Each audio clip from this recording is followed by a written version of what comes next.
Hello friends, e learn with Rajan sir mathematics में आपका स्वागत है।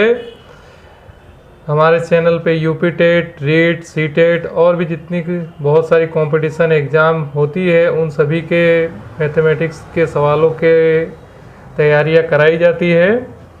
आज हम लोग यूपी टेट के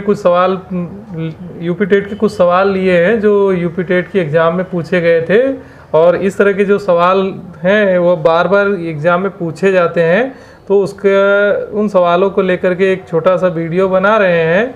बाकी के सवालों के भी वीडियो आएंगे, और चलिए हम लोग देखते हैं इसमें। यदि आप इस चैनल पे नए हैं तो इस चैनल को लाइक सब्सक्राइब कर दीजिए ताकि नया नोटिफिकेशन आपको मिल सके हमारे चैनल पे। ठीक है, चलिए अभी हम लोग स्टार्ट करते हैं। क्वेश्चन है, दो कोटि पूरक कोणों का अंतर 40 है। क्वेश्चन नंबर फर्स्ट है कि दो कोटि पूरक कोणों का अंतर 40 है, दोनों कोण होंगे। देखिए यहाँ पे दो प्रकार की बात किया गया है, पूरक कोण और कोटि पूरक कोण। पूरक कोण जो होते हैं वो 180 डिग्री के होते हैं। कोटि पूरक की बात की जाती है अगर, तो कोटि पूरक कोण कितने का होता है? 90 डिग्री का। जिन दो कोणों का योग, जिन दो कोणों को हम जोड़ते हैं, यदि जोड़ने पे उनका योग 90 डिग्री होता है तो उसे हम कोटि पूरक कोण कहते हैं। तो हमें ये बताना है कि इनमें दोनों कोण का अंतर कितना है? 40 डिग्री है। तो 40 डिग्री है तो हमें मालूम नहीं है, तो हम क्या करेंगे, मान लेते हैं यहाँ पे। माना कि प्रथम कोण कितना है? माना कि प्रथम कोण x है। एक कोण का माप हमने x मान लिया, और दोनों का जोड़ कितना होता है? 90 होता है। इसलिए दूसरे कोण को आप क्या मान लो? दूसरे कोण का माप कितना मान लेते हैं? 90 माइनस एक्स मान लेते हैं। ठीक है, तो 90 माइनस एक्स मान लिए। पहला x हो गया, दूसरा 90 माइनस एक्स हो गया। तो इधर क्या कहा गया है? दोनों का अंतर 40 है। दोनों का अंतर 40 है। अंतर का मतलब होता है घटाव करना। तो पहले में से हम लोग घटा देते हैं किसको? 90 में से x में से 90 माइनस एक्स को घटा दिए। पहले कोण में से दूसरे कोण को घटा दिए, तो अंतर कितना मिल रहा है उनका? 40 मिल रहा है। ठीक है, तो इसलिए हम यहाँ लिखेंगे x माइनस 90 माइनस एक्स। तो यहाँ पे देखिए ये अंदर के चिन्ह बदल जाएंगे जब ये चिन्ह अंदर जाएगा। माइनस माइनस ये प्लस हो गया, बराबर कितना हो जाएगा? 40। इसलिए x देखिए यहाँ पे कितनी बार हो जाएगा? 2 बार x हो गया, बराबर। ये 90 उस साइड जा करके कितना हो जाएगा? प्लस का हो जाएगा 90।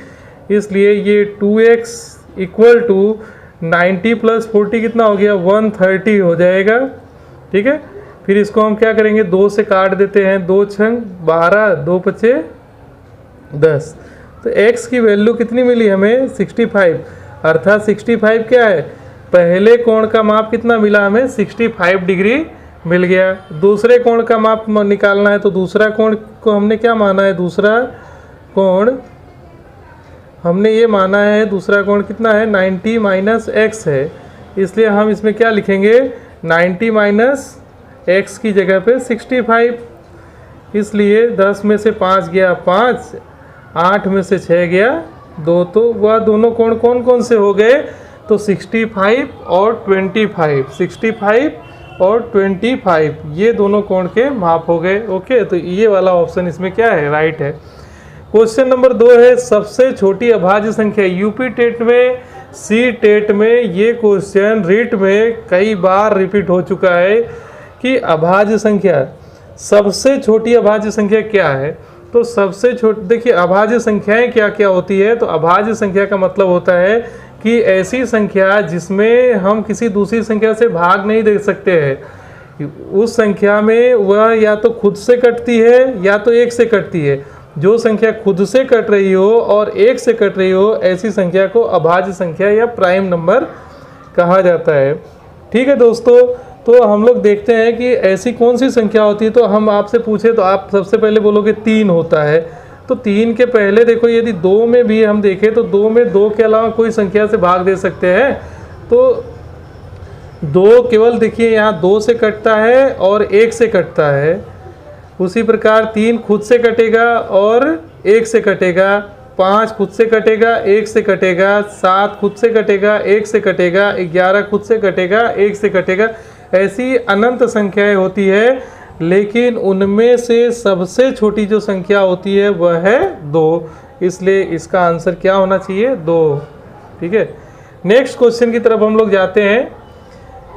किसी संख्या के 3/4 का 2/3, किसी संख्या के 3/4 का 2/3 24 के बराबर है, तो उस संख्या का 1/4 क्या होगा? किसी संख्या के, अभी हमें यहाँ पे ये नहीं मालूम है कि कौन सी संख्या की बात किया गया है, तो हम यहाँ मान लेते हैं कि माना कि वह संख्या क्या है। ऐसे सवाल कई बार पूछे गए हैं, इसलिए हमने उसको सिलेक्ट किया आज और आपके सामने इसको प्रस्तुत कर रहे हैं। माना कि ऐसी संख्या क्या है?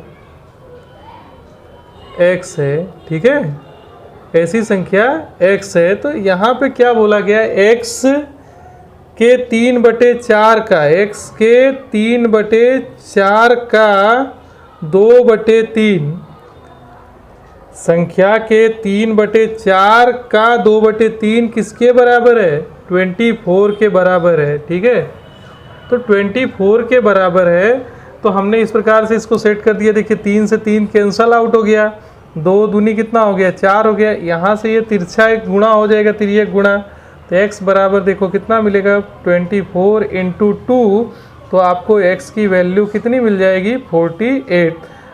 तो ऐसी संख्या क्या मिली? 48। लेकिन यहाँ पे क्या बोला गया है? उस संख्या का 1/4। तो इस संख्या का यदि 1/4 मतलब चौथाई भाग अगर हम निकाले, इसका चौथाई भाग निकाले, तो हमें क्या मिलेगा? 12 चौके 48। तो हमारा उत्तर क्या हो जाएगा? 12 हो जाएगा। नेक्स्ट सवाल है, यहाँ पे देखो 7 + 2 √10 का वर्गमूल। इस संख्या का हमें वर्गमूल निकालना। अभी तक तो हम लोग कैसे संख्याओं का वर्गमूल देखते थे, ऐसा लिखा रहता था 16 का वर्गमूल क्या होगा, तो आप फैक्टर करके इसका वर्गमूल निकाल देते थे, 4 होगा। लेकिन इस तरह का सवाल जो यूपी टेट में पूछा गया है, उसको चलिए सॉल्व करते हैं। इसका वर्गमूल कैसे निकलेगा, तो आप यहाँ पे देखिए, यहाँ लिखा गया है 7 + 2 √10, 7 + 2 √10 का वर्गमूल निकालना है। तो हमने इसको क्या कर दिया? वर्गमूल में डाल दिया। अब ऐसे सवालों को गुणनखंड मेथड से ही हल किया जाता है। देखिए यहाँ पे 10 है, यहाँ पे 7 है, तो हमें ऐसी संख्या ढूंढनी होती है कि गुणा करने पे 10 आ जाए और जोड़ने पे 7 आ जाए। तो ऐसी संख्या हमें देखो क्या मिलती है, यहाँ पे 5 मिलता है प्लस 2 मिलता है, 5 और 2 को जोड़ेंगे 7 आएगा, प्लस 2 √10। तो यहाँ पे देखिए ये इसके फैक्टर बने 5 × 2। अब इसको हम इस तरह से कुछ a + b के होल स्क्वायर के रूप में लिख सकते हैं। a + b का होल स्क्वायर क्या होता है? a² + 2ab + b² के रूप में इसको हम लिख सकते हैं। तो यहाँ पे देखिए हम इसको लिखेंगे √5 का स्क्वायर। अगर √5 का स्क्वायर करेंगे तो हमको 5 ही मिलेगा। इसी प्रकार से √2 का स्क्वायर करेंगे तो हमें क्या मिलेगा? 2 ही मिलेगा, प्लस 2 √5 √2। अभी आप इसको देखिए, a² + b² + 2ab, अर्थात ये क्या बन गया? a + b का होल स्क्वायर जैसा बन जाएगा, √5 + √2 का होल स्क्वायर। अब आप यहाँ पे देखेंगे वर्ग और वर्गमूल दोनों क्या हो जाता है? कैंसल आउट हो जाता है।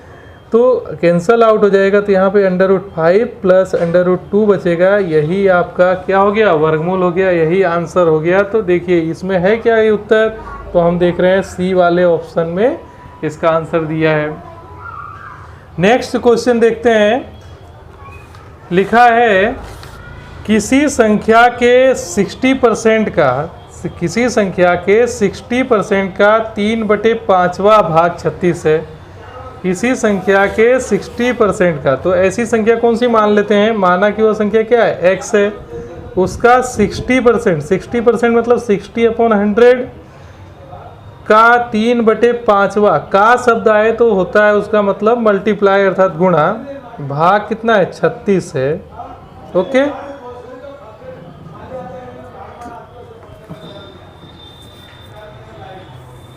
तो यहाँ देखिए ये क्या हो जाएगा, यहाँ पे x गुणा 6 त्रिक हो गया आपका 18/10 बचे 50 बराबर 36, 18 दूनी हो गया 36, तो x बराबर हो जाएगा 2 गुणा 50, तो x बराबर कितना आंसर आ जाएगा आपका 100 आ जाएगा। तो स्टूडेंट्स आप लोगों ने इसको देखा, अभी हम लोग आगे देखते हैं, सवाल नंबर 6। सवाल नंबर 6 में क्या दिया है, यदि a/3 बराबर b/4 बराबर c/7 हो तो a + b + c/c का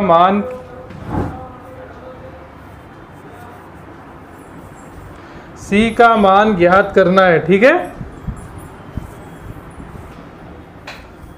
c का मान ज्ञात करना है। तो यहाँ पे चलिए इसको हम लोग सॉल्व करते हैं। a/3